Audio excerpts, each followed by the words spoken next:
Hi there fans, it's Louise with you today and I'm sharing a new scrapbook layout on behalf of Mystical Scrapbooks. Now this is a fun little technique using deco foil gel. And I don't have a machine that can transfer the gel, but I like to show you how I get the foil onto the gel. So firstly I'm using the Be Arty stencil, and it's the on point stencil, so it's really fun triangle sort of background.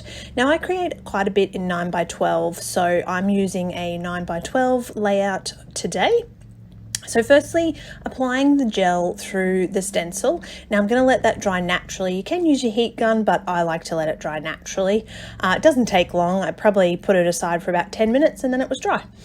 So now that I've done that, I'm going to use this very technical tool, which is my rubber sort of paintbrush. And what I do is lay the foil over the top, apply heat with my heat gun, and then use pressure. So all I'm using the tool for is pressure to actually attach the foil to the gel. So I actually like that this comes out a little bit messy. It's my personal preference. But if you wanted sort of more even coverage, you would just add more pressure and more heat and keep going over the top until you were happy with the way it was actually attached to the gel. So again, not technically the way it was designed to be used, but this is the way I like to use it. And I really like that this background has that gorgeous sort of shimmer to it. It's really hard to see in the video, but you can see in the actual real life layout. So if you've never had to play around with foil, I would encourage you to give it a bit of a go because it is quite fun to use.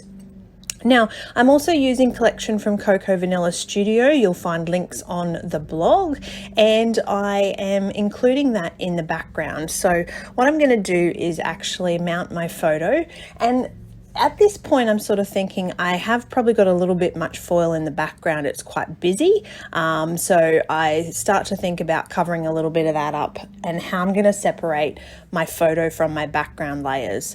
So I'm going to use my little doily cutter here. This is an old Martha Stewart doily cutter. I don't know that you can actually get these anymore, but it's a really great way to use your own pattern paper to create those doilies. So that's going to form part of the background. And then I'm going to do a little bit of fussy cutting. Excuse my words today, I'm having a bit of trouble here. I'm going to do some fussy cutting with the floral sheet of paper, and that's going to form some of the ephemera for this particular page.